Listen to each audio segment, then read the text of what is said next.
What the city is talking about. This is Montreal Now on News Talk Radio, CJAD 800.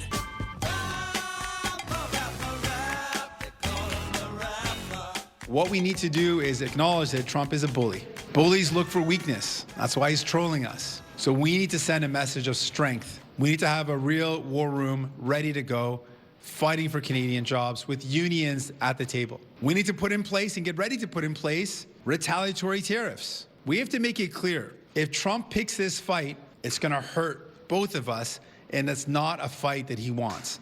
We have to show strength, that we're willing to do whatever it takes to protect Canadian jobs.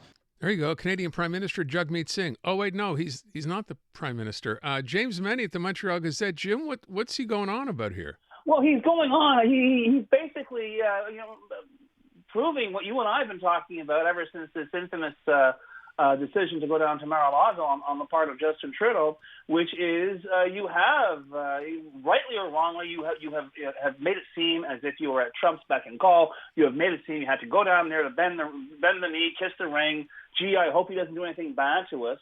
When in fact, the word bully, Jagmeet Singh hardly invented the word bully for Donald Trump. Everyone knows that he is a bully. Everyone knows he's a coward.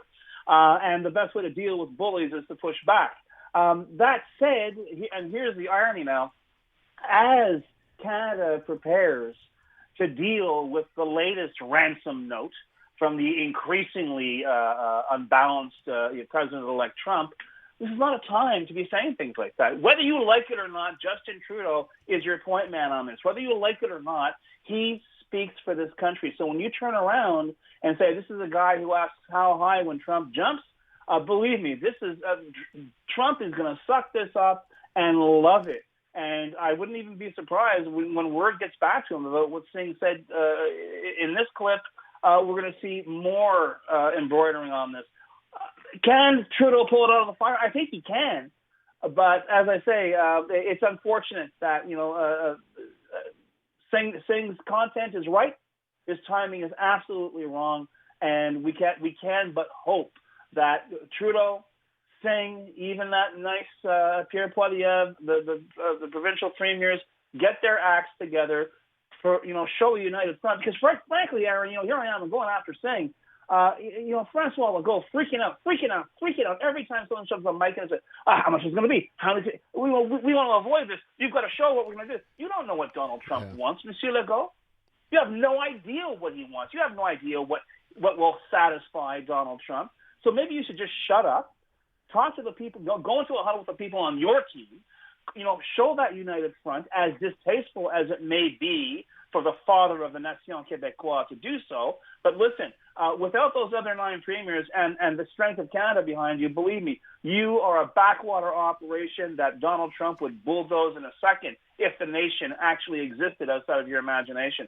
So, yeah, I think everyone has just got to take a deep breath, understand that whether you like it or not, for the time being, you're on the same team. You've got to pull it together. I hate using sports analogies, Aaron, but there you go. I have no choice because that's where we are. But above and beyond everything else, do not dare show a sign of division or weakness before Donald J. Trump. By the way, a little more Jagmeet Singh. I don't know if you've heard this one, Jim. This is kind of interesting. So going on today, listen to this. To be really blunt, I've seen a lot of older white men fail upwards again and again. And that is just going to continue unless we actually try to change things. A lot of, older white men fail upwardly from a non-white man who has, I think some might say, failed upwardly. Well, what do you make of that?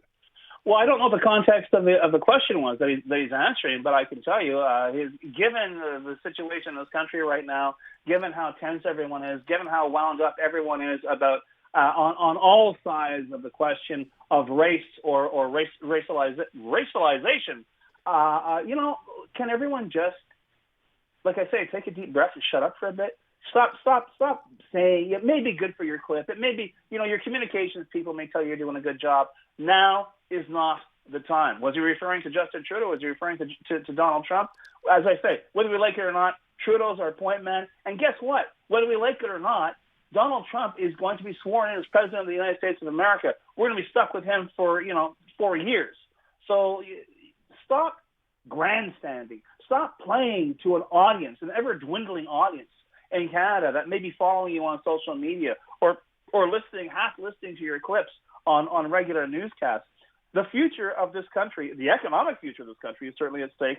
Now is not the time for cheap political theatrics. And I will say that as vehemently to Jagmeet Singh as I would to Pierre Poilievre or any other politician. Well, then again, there's this from Justin Trudeau, Jim. Just a few weeks ago, the United States voted for a second time to not elect its first woman president. Everywhere, women's rights and women's progress is under attack, overtly and subtly. But I want you to know that I am, and always will be, a proud feminist. You will always have an ally in me and in my government. Little over the top, Jim, or what? Well, listen, I'm not making this up, and I almost came in hot with this as a breaking news item. But in reaction to what we just heard, that clip, Elon Musk, who will be heading up the Department of Government Efficiencies, referred to Justin Trudeau as an unbearable tool. Oh, no. In the wake of what he said, and pointed out that he will not be in power for much longer. So this seems. Hold on, Elon Musk said that today? Yes, he did. Wow. Insufferable tool. I have the French version in front of me. Un épée insupportable. Insufferably stupid. But I looked it up, and I just found a very quick. This apparently happened just minutes ago. But yeah, the expression he used, and if I'm wrong, I apologize in advance. If he called him like a stupid tool or an insufferable idiot, but the version I saw said insufferable tool. You know what? Look, again, to your point, I think I said the same thing with you yesterday when we spoke about this. There's a time to say something. There's a time, as you say, to shut up. And it seems like we're in the shut up phase now, but no one's gotten that message. No, you know what the thing is, Aaron? I'm sitting here and I'm talking to you, and you're sitting there talking to me, and our listeners are listening. And God help, I know I'm asking the question. I suspect you're asking the question. And our listeners are probably echoing that. At this point in time, we're all going, what the hell planet are we on?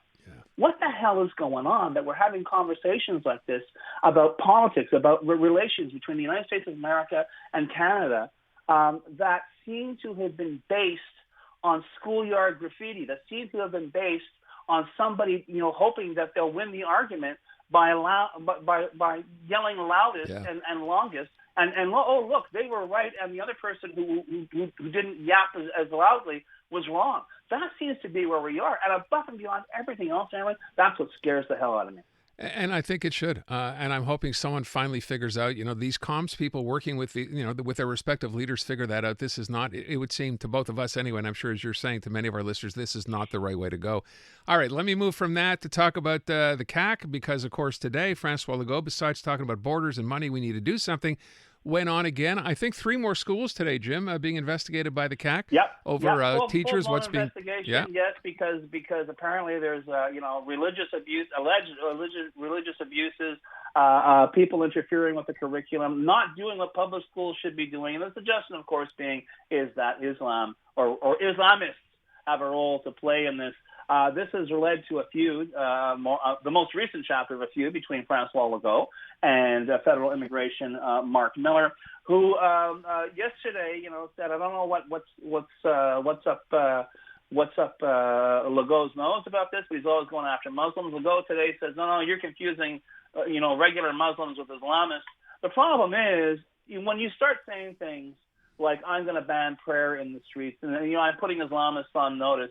There are a lot of people out there, folks, who don't draw the distinction, who don't realize that more than 1 billion, when you talk about someone who's a Muslim, you're talking about more than 1 billion people. So please, if you look at the people walking down the street, there's a zillion other people who look different, sound different, maybe speak different languages. But the bottom line here is, and I've said it before, Legault is playing a dangerous game. He is trying to shore up his credentials as a Quebec xenophobe.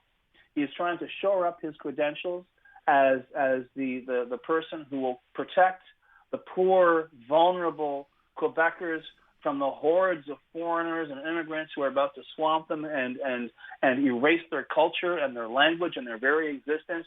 As I say, once again, that's chapter 2 of What Planet Are We On? But it's dangerously becoming a normal part of the political vernacular certainly in Quebec and to a certain extent elsewhere in Canada as well.